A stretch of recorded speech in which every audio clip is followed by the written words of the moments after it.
वाहिगुरु जी का खालसा, वाहिगुरु जी की फतेह। सचखंड श्री हरमंदिर साहिब श्री अमृतसर से आज के मुख्य वाक पर विचार चर्चा में स्वागत है। आज तारीख है 13 अगस्त 2025 बुधवार 29 सावन सम्मत 557 नानक शाही जी। आज का यह पावन हुक्मनामा गोंड राग में है, भगत कबीर जी के बाणी, और ये श्री गुरु ग्रंथ साहिब जी के पावन अंग 871 पर सुशोभित है। जी बिल्कुल। भगत कबीर जी की बाणी हमेशा की तरह बहुत गहरी और सीधी चोट करने वाली होती है। हाँ, सही कहा। इस शब्द में भगत कबीर जी माया के असल स्वरूप पर, मतलब दुनिया के मोह पर और इससे कैसे छुटकारा पाया जा सकता है, इस पर रोशनी डालते हैं। तो आइए इसे समझने की कोशिश करते हैं। जरूर। शब्द की शुरुआत में एक उदाहरण है, जैसे जब किसी स्त्री का पति मर जाता है तो वो तुरंत नहीं रोती, क्योंकि कोई और जिसे राखा कहा गया है, मतलब सहारा देने वाला, वो उसकी देखभाल करने लगता है। हाँ, ये एक दिलचस्प नुक्ता है। पर जब ये राखा, जो असल में माया के असर में है, जब वो मरता है तो वो उन सांसारिक सुखों की वजह से नरक में पड़ता है जो उसने भोगे थे। बिल्कुल। और यहाँ राखा का मतलब सिर्फ कोई दूसरा इंसान नहीं है, ये हमारा अपना मन, हमारी अहम हो सकती है, जो हमें मायावी पदार्थों का सहारा दिलाती है। अच्छा। और जब जीवन खत्म होता है तो वो पदार्थ तो यहीं रह जाते हैं, लेकिन उनका मोह, उनके कर्मों का फल वो साथ जाता है। नरक का मतलब सिर्फ मरने के बाद की जगह नहीं, बल्कि जीवन में ही जो आत्मिक गिरावट है, जो दुख है, वो भी है। हाँ, ये बहुत अहम बात है।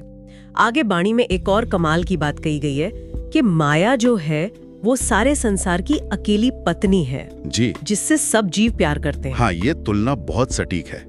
जैसे कोई अपनी पत्नी से मोह रखता है, वैसे ही दुनिया के लोग माया से, मतलब धन दौलत, शोहरत, रिश्ते नाते, इन सब से गहरा मोह रखते हैं। ये दिखाता है कि ये आकर्षण कितना यूनिवर्सल है, हर तरफ फैला हुआ है, और लोग इसमें आसानी से फंस जाते हैं। फिर आगे और भी साफ किया है, माया गले में हार पहने बहुत सुंदर लगती है, में तो आकर्षक है। हाँ, पर वही माया संत जनों के लिए, गुरुमुखों के लिए जहर के समान है, जबकि आम दुनियादार लोग वो तो उसे देखकर खुश होते हैं। बिल्कुल, वो पूरा श्रृंगार करके जैसे एक वेश्या की तरह जीवों को लुभाने के लिए बैठी है। पर जो संत हैं, जो गुरु के रास्ते पर हैं, वो उसे दुत्कार देते हैं, वो उनके पास नहीं भटकती। ये जो कॉन्ट्रास्ट है ना, ये बड़ा महत्वपूर्ण है। जी बहुत, क्योंकि जो गुरु के मार्ग पर चलते हैं, संत हैं, गुरमुख हैं, वो माया के धोखे को पहचानते हैं। वो जानते हैं कि इसका आकर्षण असल में आध्यात्मिक जीवन के लिए घातक है, इसीलिए वो इसे जहर समझते हैं। और जो मनमुख हैं, और जो मन के पीछे चलते हैं, मनमुख, वो तो बस बाहरी रूप पर ही मोहित हो जाते हैं। इससे बचने का एक ही तरीका बताया गया है, गुरु प्रसादी, यानी गुरु की कृपा, गुरु का ज्ञान। सही। आज के जमाने में भी तो यही हो रहा है। लोग पैसे, सोशल मीडिया पर लाइक, शोहरत और जो रिश्ते टिकने वाले नहीं हैं, उनके पीछे भाग रहे हैं। हाँ, ये माया का ही आधुनिक रूप है एक तरह से। बिल्कुल। और इस उलझन से निकलने के लिए श्री गुरु ग्रंथ साहिब जी की बाणी का सहारा लेना, उनका मार्गदर्शन लेना बहुत जरूरी है। वही सही रास्ता दिखाती है। बिल्कुल सही। तभी तो भगत कबीर जी आखिर में कहते हैं कि गुरु की कृपा से मैंने तो इसके सारे भेद जान लिए हैं। मैं जानियो है जानी, मैंने इसे त्याग दिया है जी। अब ये माया उन लोगों के पल्ले पड़ी हुई है जो दुनियावी चीजों के मोह में ही फंसे हुए हैं। इससे साफ पता चलता है कि असली मुक्ति माया से भागने में नहीं है, बल्कि गुरु के ज्ञान से उसकी असलियत को समझकर उसके असर से ऊपर उठने में है, निर्लेप होने में है। कमल के फूल की तरह। हाँ बिल्कुल। गुरु की शिक्षा हमें सिखाती है कि दुनिया में रहते हुए, कामकाज करते हुए भी कैसे माया के कीचड़ से ऊपर उठा जाए। और ये हमें सोचने को मजबूर करता है कि हम अपनी रोज की जिंदगी में माया के किन सटल रूपों के असर में आ रहे हैं और कैसे गुरु के शब्द की रोशनी में उनसे बच सकते हैं। तो फिर इस सारी विचार चर्चा का सार क्या निकलता है?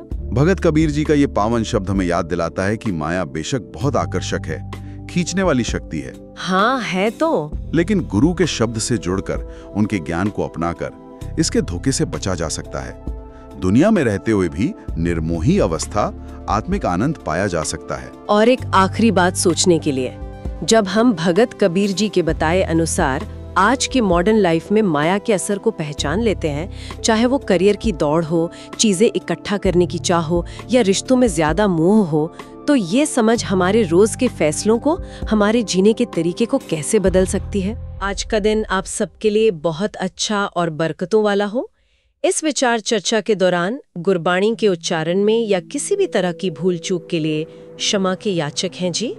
रोजाना हुक्मनामा विचार चर्चा के लिए हमारे YouTube चैनल को सब्सक्राइब करें जी, और अपने कीमती सुझाव नीचे कमेंट्स में जरूर साझा करें जी। जी। वाहिगुरु जी का खालसा, वाहिगुरु जी की फतेह।